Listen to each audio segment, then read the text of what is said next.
নমস্কার বন্ধুরা, সীমা রান্নাঘর। আমি আজকে রান্না করব বাটা মাছের ঝাল।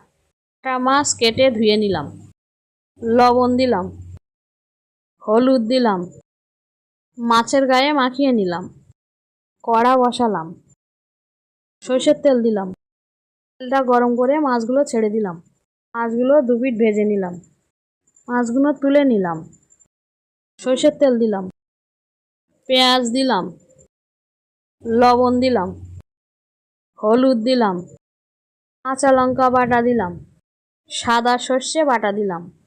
মশলাটা কষে নিলাম, জল দিলাম, কিছুক্ষণ ফুটিয়ে নিলাম। এ থেকে ভেজে রাখা মাছগুলো দিয়ে দিলাম, আরও কিছুক্ষণ ফুটিয়ে নিলাম। ক্ষণ পরে বাটা মাছের ঝালটা নামিয়ে নিলাম। আমার রান্নাটা ভালো লাগলে লাইক, সাবস্ক্রাইব, কমেন্ট, শেয়ার করুন। ফ্যান্টাস্টিক।